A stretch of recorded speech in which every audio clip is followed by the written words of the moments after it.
Power rankings. You know what it is. Week 9. Let's get into it. Obviously, this was a really strange week. There were some crazy upsets and just wild games. This list was a little bit difficult to make. You know, my list is not the gospel. It's just my opinion. So disagree with me in the comments. Do what you will, but don't be a butt face about it. And I'm going to try and keep this short and sweet. I'm not going to point out every single detail with every team. I ain't got time for that.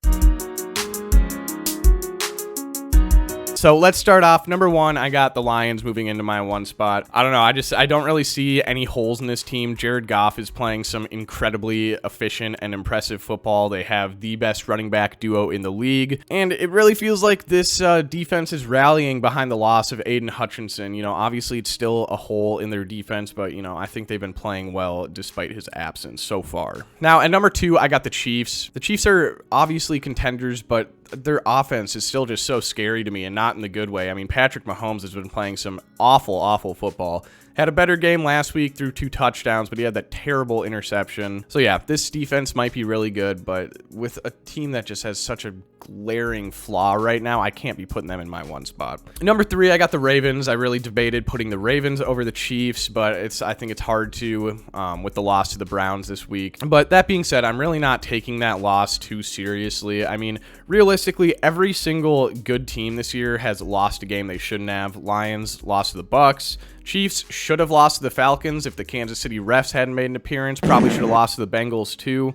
Ravens, obviously, we got Browns and then the Raiders earlier this year. Vikings lost to the Rams. So yeah, my point is every good team, except for the goddamn 2007 Patriots, they lose games that they should have won. It's just bound to happen. So I don't think it's something that you should be taken too seriously and dropping the Ravens out of the top 5 or anything. Now, that being said, next I got the Vikings.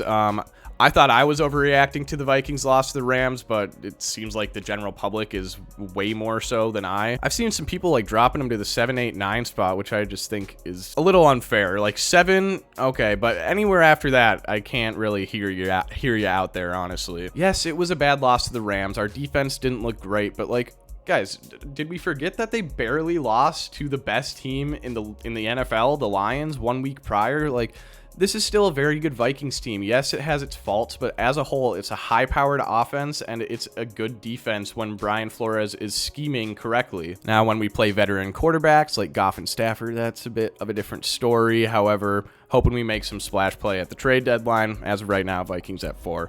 Moving on to Commanders, got them at 5. They have not moved since my last week's rankings. I don't know. I just think this Commanders offense is so good. I'm so high on Jaden Daniels. I've been incredibly impressed by them. Cliff Kingsbury has been doing a hell of a job with that offense.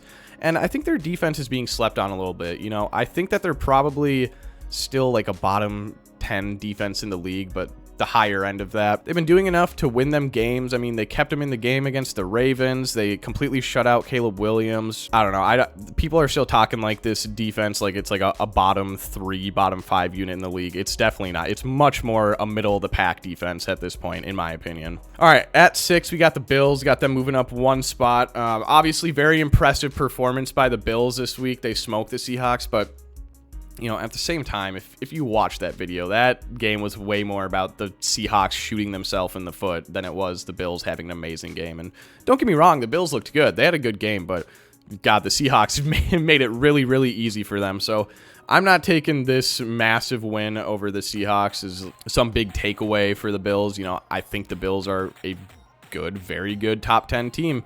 Doesn't really change my opinion too much. Moving on, we got the Packers. So I have the Packers moving down 1 spot from last week. I flip-flopped them with the Bills. Obligatory, oh, the Packers won. How could they drop a spot? You beat the Jaguars, one of the worst teams in the league, and definitely one of the worst defenses in the league.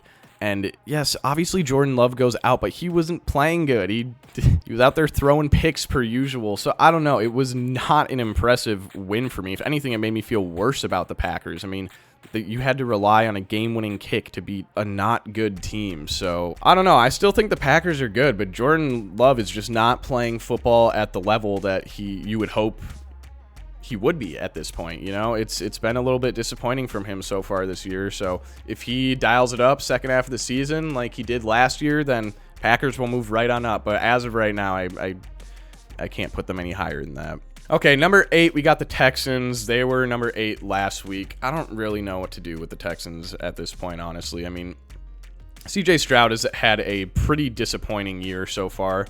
He's thrown for 11 touchdowns in 8 games. And it's like, yeah, he hasn't been turning the ball over too much, but he also only had 5 interceptions last year, and he already has 4 at this point. This is definitely not the leap that people were expecting CJ to make in his sophomore years. So that's why it's been disappointing. He's not playing bad football. It's just not quite what we were hoping for.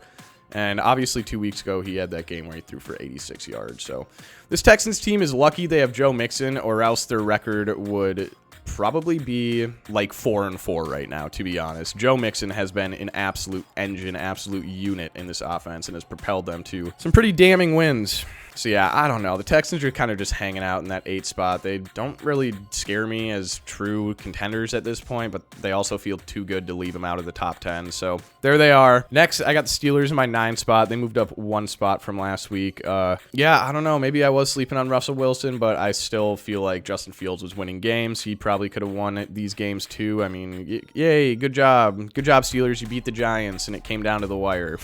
I don't know. This Steelers team, offense is underwhelming. Defense is very good.